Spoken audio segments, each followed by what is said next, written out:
Hey everyone, it's Jenna.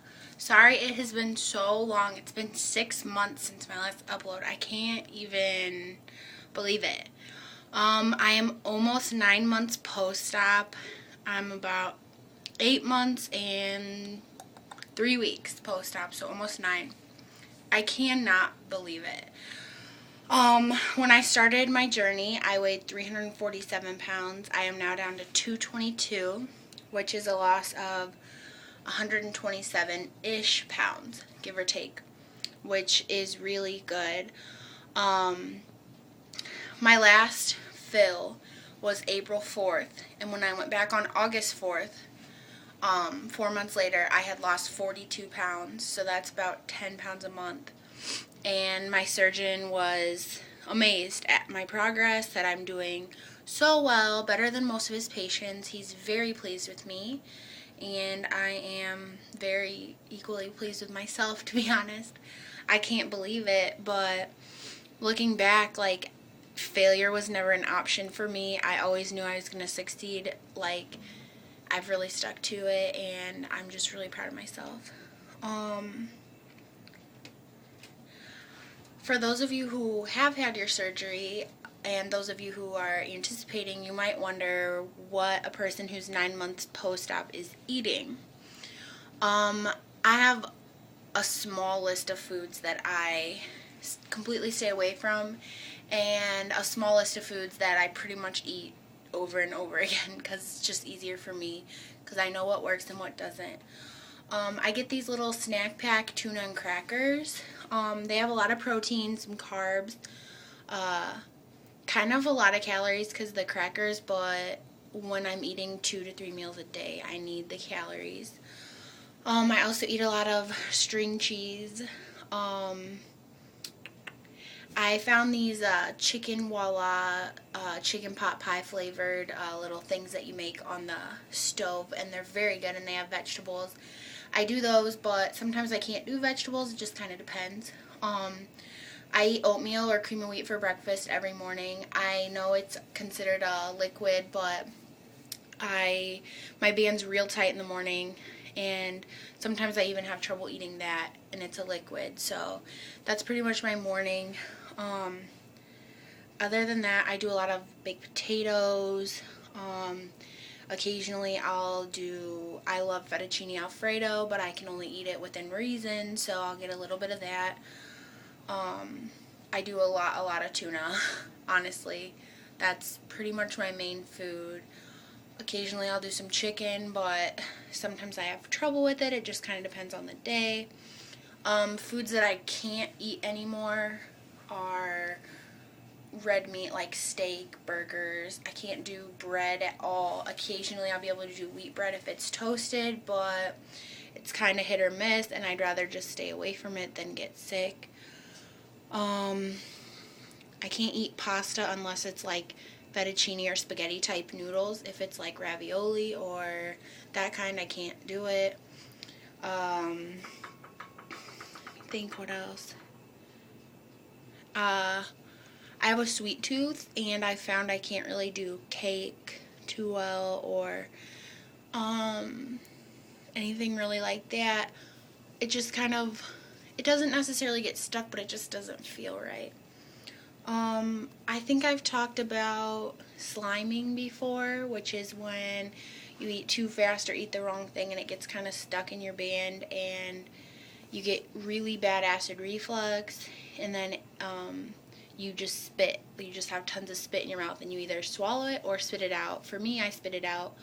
If it's really bad, I will usually end up vomiting, but I try to avoid that because it's very dangerous with the band to vomit, because you can have slippage if you vomit too much. When I went on August 4th, I got an unfill of 0.5 cc's because my band was just too tight. Like, I should have been able to eat more than I was eating. Now I'm probably eating a little bit more than I should be, so I'm really not exactly sure where my green zone is. I was definitely there for a while with 4.75 cc's, and now I have 4.5. It just kind of depends. It's weird. Everybody's different. It changes.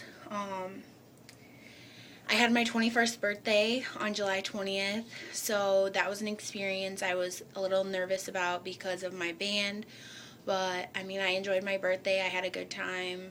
I didn't really get sick, so that was nice.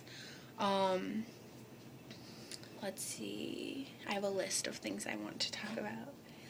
On September 1st, I'm meeting with the plastic surgeon because I have a lot of extra skin. I've showed you my lovely back cave arms, and in the last video I showed my stomach. I can't really show it right now. It's pretty bad. It sucks because whenever I go out somewhere I have to wear a girdle or pull my pants up way over it to try to hide it, and you can still see it. It's just a lot of extra skin. It's not very good, but my insurance should cover my stomach. Hopefully they're going to cover my arms because I have a bit of a rash going on under my armpits because of the skin tissue rubbing together. We're going to try, and I'm interested to see how that goes. I'll keep everyone posted. Other than that, I mean, everything's been good. I've had a couple, problems with it being too tight or not tight enough. I've had a couple sick episodes. But I would do it again. If you're thinking about the surgery, I would honestly say it saved my life. I would do it again. Even with the problems I've had, I couldn't have done it without. I tried everything before. If anyone has any questions, you can post it on here as a comment, email it to me, send it as a message. I'm completely open to any question you might have, even if you think it's embarrassing or stupid. I would love to help. That's honestly one of my goals in the future, is just to help others who are thinking about it or want to know more about the surgery. I am trying to get used to all the compliments that I'm getting about that you look so good. Oh my God, what are you doing? You look so good, blah, blah, blah. It's nice, but it kind of puts a lot of pressure on me because when people see me, they think, oh, she's lost weight. And then when they see me again, oh, she's lost more weight. But it actually kind of keeps me going too. And I don't really see that I look as good as people say I'm going to say that I look, because your head takes a while to catch up with your body. And with my extra skin, I don't see it. Like, I don't look like I weigh 220. I don't. I look a lot bigger than that because of the excess skin in my abdominal area. So I'm interested to see when I can get that taken care of. I just know it'll make me feel a lot better about my progress and everything. I don't know about those of you who have had the surgery, but if you tell people when they ask what are you doing, like if you tell them, at first I didn't tell anyone that I was doing the surgery because I didn't want to hear negative comments, but my closest family and my closest friends knew. As time goes on, I get more comfortable and I tell more people, but it's still not something that I advertise like on Facebook or anything, just because it was a very personal decision, and some people think it's the easy way out. It's not, and I just don't want to hear the negativity. But if someone, that I knew who was overweight asked me and really I thought that they could benefit from knowing, I would tell them. I mean, I would do it again in a heartbeat. It really saved my life. I thank you to all of you who are following me. I promise I'll get better about updating. I have my own apartment at school now, so it won't be awkward to do videos like it was when I was in the dorm. I love you guys so much, and I hope you're all doing so well. Thanks for watching.